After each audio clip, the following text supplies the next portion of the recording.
live stream setup going on here. Yeah, so I'm trying streaming on a budget big time. The only thing cool in here is my bike, and I will flip my camera around and show you what's going on here. I have my laptop and a cup of coffee resting on a bin full of my microfiber towels. And I thought that today I would go to Motor One, and I found a couple of articles that I thought would be interesting to kind of take a look at together and give my 2 cents on it. These are opinions of someone that doesn't own any sports cars, doesn't drive much outside of work, and my bike. So take these opinions with a grain of salt because they don't have much experience backing them up. My claim to fame is that I get to drive some cool cars at work. That's it. I'm not a racing driver. I am not even a good sim racing driver. But I do like to talk about cars, and this seemed like a good place to do that. So first article I've got up here is Enthusiasts rejoice. The Nissan Z Nismo is finally getting a manual. I'm Canadian, but whenever it comes to cars and there's a Z in the name, I can't help but say Z. I don't know what my problem is. Anyway, this article by Tyler Anderson starts off with, the Nissan Z remains an outlier in the sports car market. It rides on old bones compared to its arch rival, the Toyota Supra, which is soon to see a replacement. Despite this, the Z is still a hot ticket item, outselling the Supra by 3-1 through the first half of 2025. So I wonder if part of that is the fact that the Z is a newer design. The Supra has been out for a while and people have kind of, if they wanted it, they got it. And also, they really haven't updated the Supra much. Like, the last big update the Supra got was a manual, if I'm correct. Did anything happen since that 2 years ago? I don't think so. And it goes on. For 2024, the Z gained a new Nismo variant, which got a standard limited slip differential, stiffer suspension, stronger brakes, as well as a slew of aerodynamic upgrades. Twin turbocharged 3-liter V6 gets a power bump to 420 horsepower and 384 foot-pounds of torque, up 20 horsepower and 34 pound-feet respectively. It's all paired to a 9-speed automatic. This downside for Nismo fans was that the only transmission was an auto. Thankfully, that's about to change. Taking a page out of the Supra handbook, the Nissan Z Nismo will gain a 6-speed manual option, according to a podcast interview from Automotive News. Nissan America's chairman, Christian Munier, sorry if I butchered that, said, "We have a Nismo manual transmission coming," without elaborating on the tuning or whether the stick shift option would be offered with its own set of performance upgrades. So here's what I'm going to say. The Nissan Z Nismo, as well as the Toyota Supra, should have both come with a manual straight out the gate. I know everyone says, the manual's dead, automatics are faster. The people that buy these cars oftentimes don't care. For instance, if I were to go buy a brand new sports car right now, I would be buying the slowest car on the market.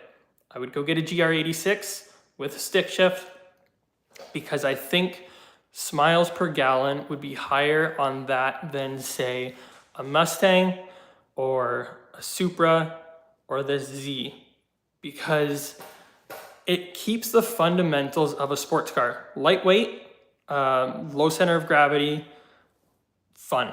And it's also slightly more affordable than any of those cars in the competition that I just mentioned, even though they're not direct competitors at all. It's a tough economy for one, so people are looking to have fun on a budget. And I think we've all grown up with the internet and thinking that if it doesn't say it's got 1,000 horsepower, then it must be slow and boring. And I've learned from my experience, slow cars are much more fun to drive because you can actually use them.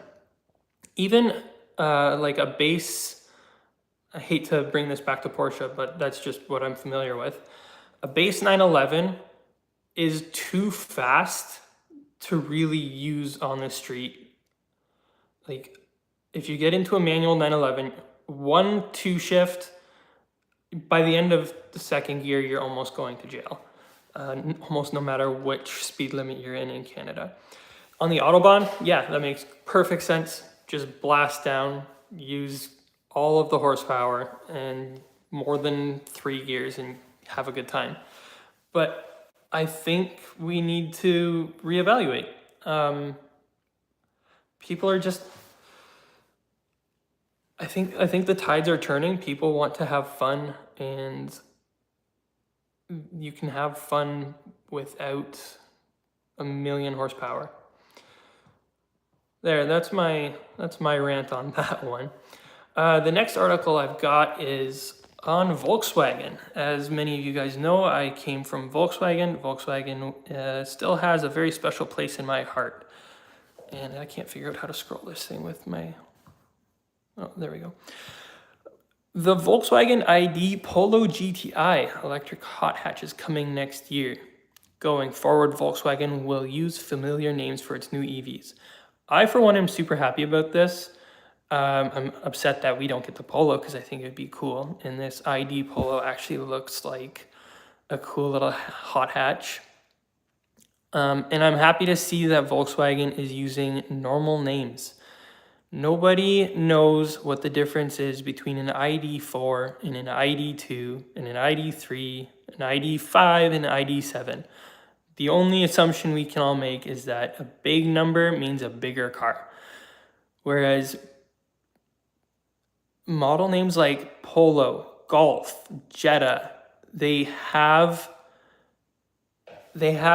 it like if someone hears the word Jetta, they have a thought. They are picturing either the Jetta that they wish they had as a kid, the Jetta that the cool kid had with the VR6 that did smoky burnouts in the Tim Hortons parking lot. Golf has just been ubiquitous with fun hot hatch. Even in the base specs, it's been a fun car.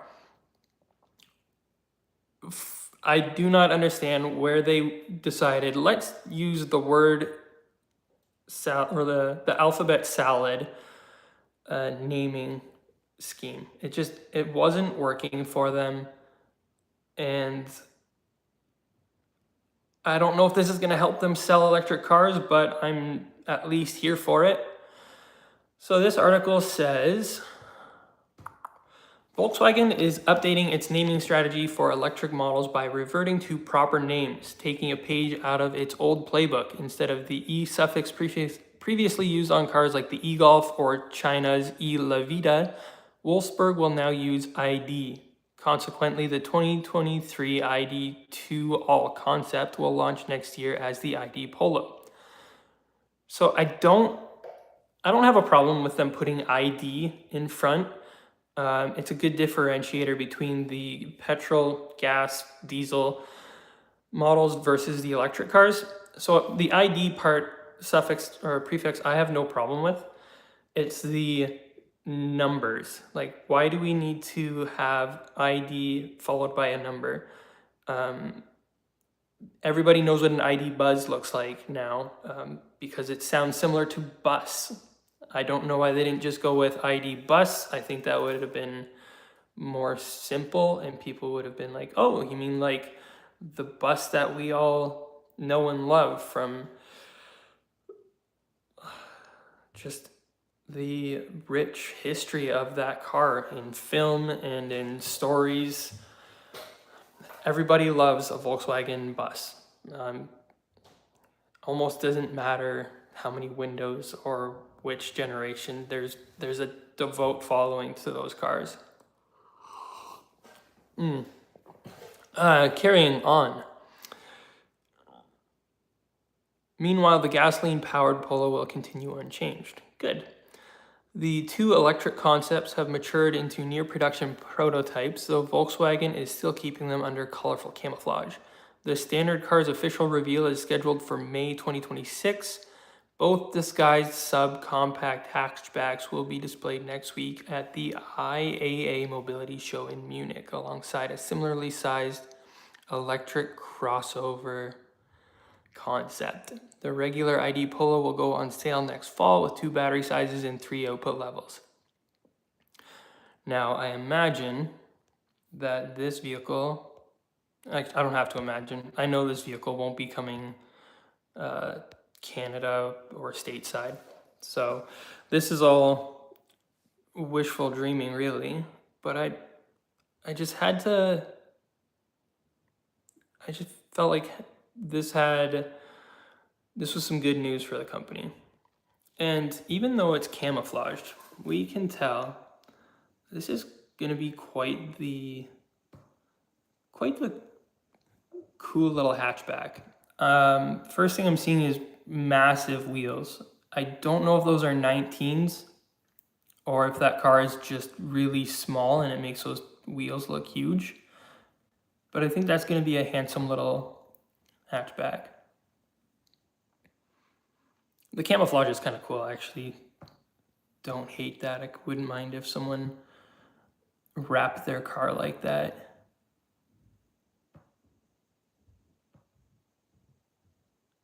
The Polo is definitely a small car, and it's probably the reason it'll never come here. I don't think our population would buy it. Although if it was cheap enough, I can see a Polo being a good competitor to, like, what is it, that Nissan Versa atrocity? Like, bring something that size that actually looks good and is built well. I don't know, just I would kind of like to have one. Moving on to Honda's offerings. The new Prelude. So here's my thing. I think this car looks phenomenal. But when we dig into this, we realize very quickly we have a hybrid powertrain, which automatically means no manual. The Prelude, in my opinion, was always kind of a quirkier Civic. People that wanted to have a driver's car, lightweight, high revving, fun to shift through gears, they would buy a Prelude. This is not that. Now, maybe I have my Prelude history way off. I know it was slightly heavier than a Civic and slightly more luxurious. But come on, why are we doing a sporty looking hybrid car? Has anyone asked for this? I most certainly have not. I don't know anyone that's asking for this. Again, styling, 10 out of 10. It looks sharp, especially in this blue. I love it. But why are you guys not putting like a Type R drivetrain in this thing? Or at least the SI? Give us a 6-speed, give us a fun 2-door coupe. I don't know. Why do we have to do the hybrid powertrain in this thing? I think we've missed an opportunity. What do you guys think down below? What do you guys think? Leave a comment down below. Do you think the Prelude is a good future car? Do you think the hybrid powertrain is a good move? I don't know. Maybe I'm just a grumpy curmudgeon. See what I did there? Yeah, I totally just ripped off a podcast name, but it's one of my favorites. Moving on to the next article, we've got Toyota with a small truck to rival the Maverick. Here's everything we know. So first off, I'm going to say this, I think, is a great idea. The Maverick turned out to be a really well-selling product. I think that 98% of the people that buy a pickup truck don't need a Ram 1500. What they need is a Maverick or similar. But let's see what we've got going on in this article written by Anthony.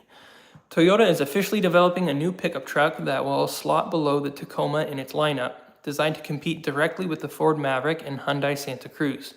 This compact truck is still a few years away, but it's definitely on the way. In a May 2025 interview with Motor Trend, Cooper Erickson, Toyota North America's head of planning and strategy, confirmed the project. It's not a matter of if at this point, according to Erickson. The primary challenge has been timing, as the company has prioritized advancing its hybrid and electric vehicle technology. While details remain limited, we can start piecing together what to expect in terms of platform, powertrain options, and pricing. Erickson offered a few early hints, but the full picture will come into focus once the truck officially debuts, whenever that may be. In the meantime, here's everything we currently know about Toyota's upcoming compact pickup. What will Toyota call it? Hilux would be great. That would just be awesome. Apologies. Toyota hasn't announced a name for its upcoming compact pickup, but there are several possibilities. One option is Hilux, a globally recognized nameplate that has never been used in the US. However, given its association with rugged midsize trucks, it's unlikely. Toyota repurposes the nameplate for a smaller, more urban-focused model. Another possible candidate is Stout. Toyota trademarked the name in Argentina in 2022, sparking speculation about its return. Officially introduced in 1954 on a light-duty truck, the Stout name carries historical weight and could be well suited for a compact revival. What platform will the compact truck ride on? Toyota's upcoming compact pickup will feature a unibody construction and ride on a TNGA, or Toyota New Global Architecture platform, but it's still unclear which one. Early rumors pointed to a Corolla-based truck using the TNGA platform, which also underpins a Corolla, Corolla Cross, and C-HR, but that setup might be too small for the demands of a pickup. Yeah, I would have to agree. I think we need something a little bit bigger than that. A more likely candidate is the TNGA-K platform, shared with larger models like the Camry, RAV4, and Highlander. Absolutely.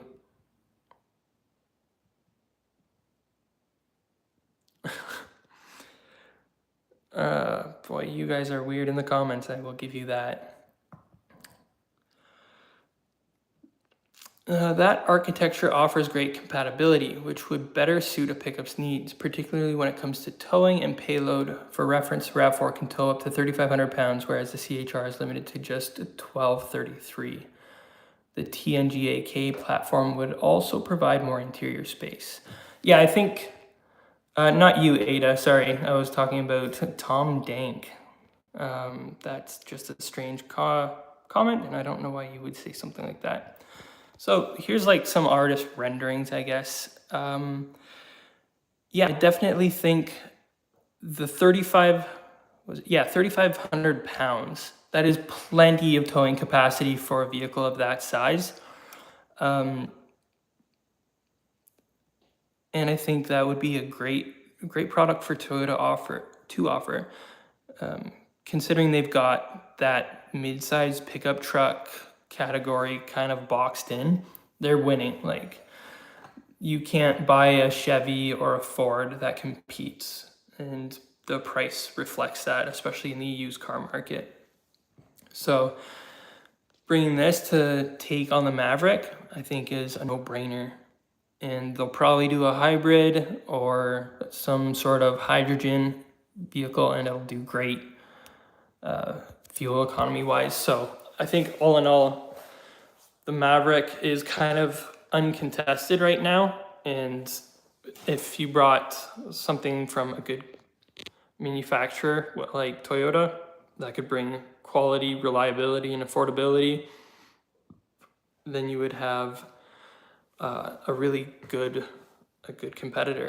And like I said, I think most people that buy a pickup truck, even as small as the Tacoma or the Colorado, they could really downsize. Like, we don't need vehicles this big. Nobody needs the F-250 for one trip to the hardware store every month. It's just insane. And the Ford Maverick can carry a decent amount in the bed, more than most people would need to carry on a daily basis anyway. So yeah, I think Toyota's got something here. They say it's not a matter of if, but when, and I personally am here for it. I can't wait to see this come. Let's see if there's anything else on the homepage worth talking about. Let me know if you guys see anything on the homepage here that you want to talk about. Las Vegas driver buys truck that has aftermarket flooring. Is this the one with tile on the floor? I think my dad just sent me this one on Facebook the other day. I'm not seeing a photo. Oh, sorry, my internet's slow. Yeah, it is this one. This is terrible. Who did this? Okay, that's garbage. Yeah, forget that noise. That's frustrating. I hate that we have videos that we share on website that we can't actually watch. Yeah, that's insane. Whoever did that needs to be disciplined. Take away their tools immediately. A McLaren EV could still happen, just not anytime soon. Let's be honest, nobody wants EV supercars.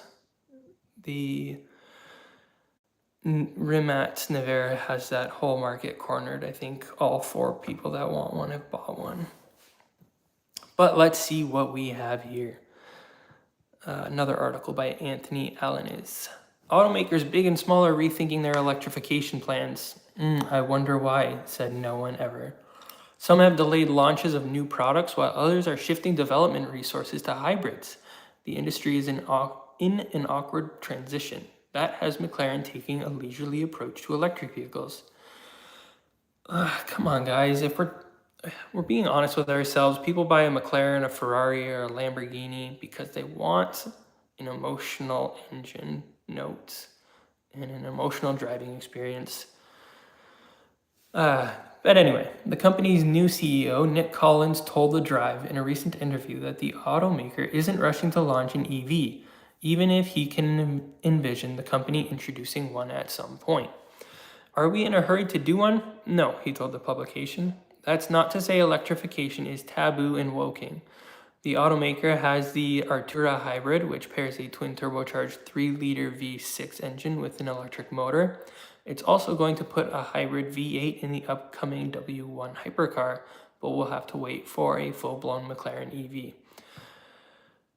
That W1 is stunning. I know their design language can be a little controversial with how angular it is, but I personally am a big fan. Development has allegedly already begun. The previous CEO revealed last year that McLaren has assembled an engineering program, but it still has a lot left to be done. The British automaker has announced plans to go fully electric by the end of the decade, but like others, it has rethought that position. Collins added that the internal combustion is going to play the majority role of this brand for a really long period of time. And I think this is not just McLaren. I think everyone is realizing that the internal combustion engine isn't going away anytime soon. We tried the electric push. I think everybody that wanted one got one. And a lot of people realized that once they got one, that they didn't really appreciate all of the hang-ups that come with it. Not to say that they don't have a place in the market. I just think that most people that want one have already bought one or can't afford one. And that's kind of reflected in the in the used car market too. Teslas are just taking a huge hit. I don't know if that's strictly a Tesla thing or if it's an electric car thing, but it's definitely put an impact on the whole market, I think. McLaren isn't the only automaker taking a rapid approach to launching its first electric vehicle. Rapid. Yikes. Dyslexia much? Lamborghini revealed late last year that it would delay its EV by a year, which will now arrive in 2029. Audi was preparing to phase out combustion cars by 2032, with plans to launch its final gas-powered vehicles in 2026. But the company has reversed course and now plans to produce gasoline engines for at least another 10 years or longer. And I think Audi made a mistake here. By announcing that they were not going to do any more gas-powered vehicles, they told their whole team to take a break, like literally and figuratively. They said, stop development on gas engines, we're done, we're just going full electric. So now they're gonna have to play catch up because technology is advancing pretty quickly, and they have put all research on hold. And when it comes to the parent company Volkswagen, I think that was a huge mistake because they don't have anything exciting in their lineup now. Everything in their lineup has a turbocharged 4-cylinder that sounds the same and has no character. And I love Volkswagen to death, which makes this hard to watch because I dream of owning the cars that had cool engines, like the VR5, the VR6 Corrados, what was it called? The G-Lada, which had that crazy AC compressor looking supercharger on it. Those things sounded amazing. They had character. Even their non-turbo diesels back in the day were slow, really slow, but they had character, and you gotta give them marks for that. That's for sure. It goes on to say there's also a trend of high-end buyers shunning expensive electric vehicles, a trend noticed by Rimac CEO Mate Rimac. He blamed the regulations. Hey Mason Oak, welcome to the chat. We're just reading an article here. I'll show you. We're talking about the McLaren W1 and just electric cars in general. He blamed the regulations that are pushing stuff on us that we don't want. With federal tax incentives drying up in the United States and uncertainty growing, automakers are seriously considering their futures. If high-end buyers have already tired of performance electric vehicles, McLaren has little incentive to rush to compete in that space. Gasoline is sticking around longer than anticipated, and McLaren will want to capitalize on that. Yeah, that's just exactly what I was saying before. Everybody that wanted an electric car, whether it be a commuter car or a sports car, has got it, and the OEMs are realizing that they kind of they overpromised this. They just went for that front page story and then realized that A, nobody wants these, B, they're very expensive, and again, nobody wants them. So what more do you need? Let's see, is there anything else here worth covering? We've got Kia just had its best month ever. Okay, good for Kia. I think in the world of car makers, they should get the most improved award. We already talked about the ID Polo. Audi will cut options because having 100 steering wheels is excessive. You don't say. I can't help but wonder if the prices of used or new cars is so insane because we went to put so many options in vehicles. Like Henry Ford, when he first got the Model T, it came with 0 options, not even a color option, and that's how he kept costs down.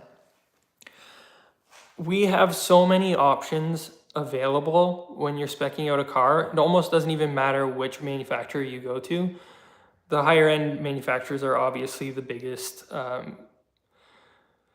the most guilty of this, but let's reduce the amount of options we give. Make a couple of really good cars with 2 or 3 options, like packages, and call it a day. It's making cars expensive. It's already hard enough to buy a new car, let alone with all these options bringing the price up. Like if you make 1 million steering wheels, you bring that cost down quickly. If you make 1 million steering wheels, but there's 4 different options, that's 250 each that have to have their own tooling and their own assembly. It can't help the cost of these cars. And with cars in Canada being, I don't know if you can even find one on the market now new for 40 grand. And if you do, it's probably a Mitsubishi, because they're the only ones making cheap cars anymore, it seems. Into this article we go. One of the perks of shopping for a luxury car is being able to choose from a wide variety of options. Usually the higher the starting price, the longer the list of extras. Wow, it's almost like I read this before or something. I didn't, by the way. Audi's configurator is immensely complex, but that is likely to change with future models. The Volkswagen Group brand wants to cut down on the number of boxes you can tick on the options list, but it's not just about reducing costs. There will also be benefits for the customer. CEO, I'm going to butcher this, Gernot Doilner told Auto Express that by slimming down the depth of customization, Audi can focus on fewer, nicer stuff. The head honcho from Ingolstadt brought up steering wheels, mentioning there's a ridiculous number of versions available across the company's wide portfolio.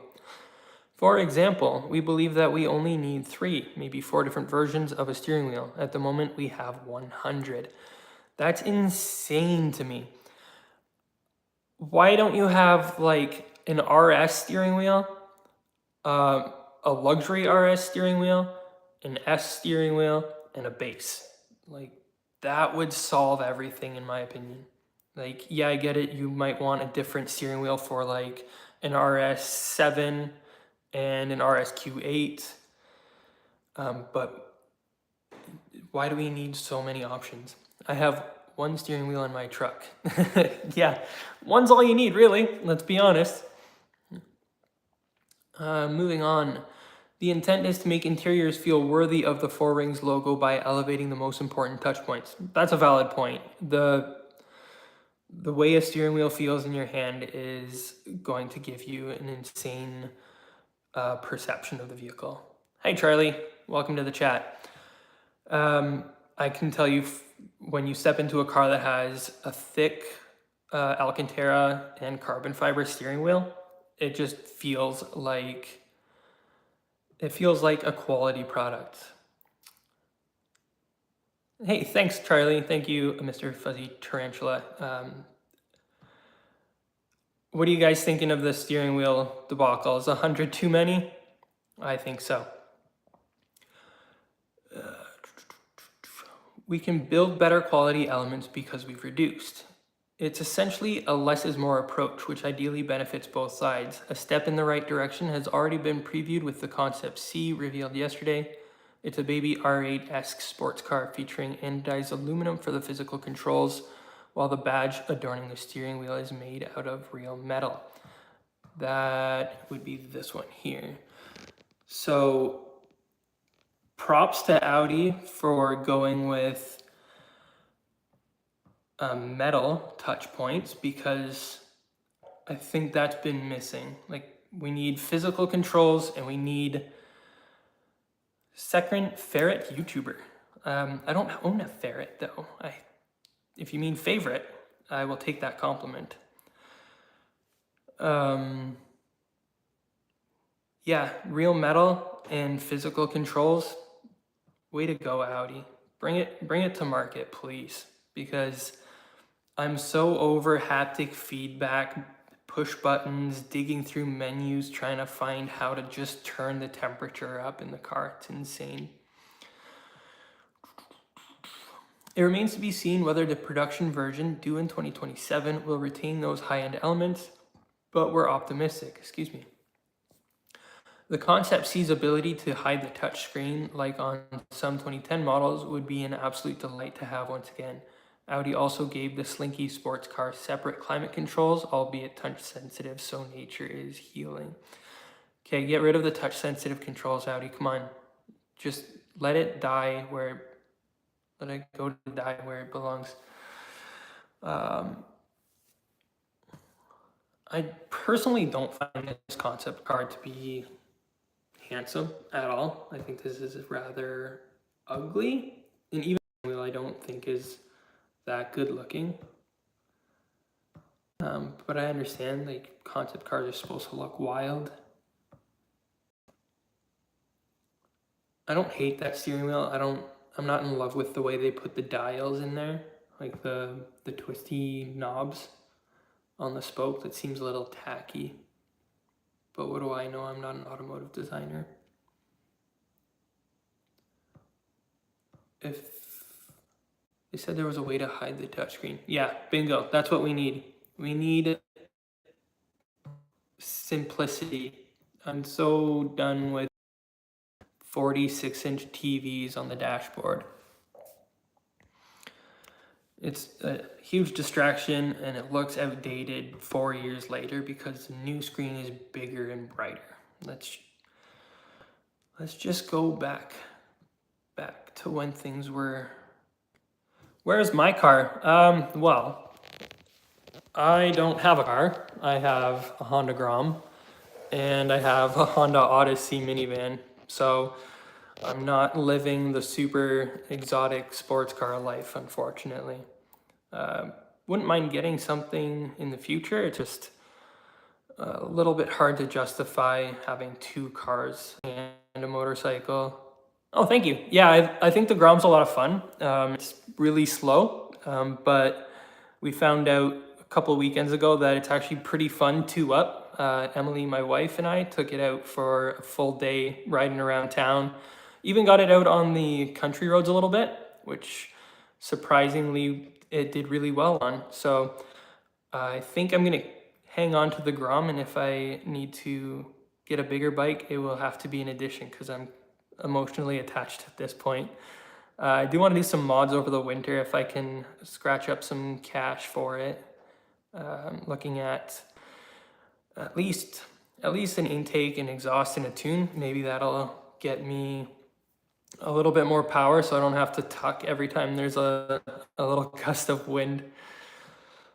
Let's see.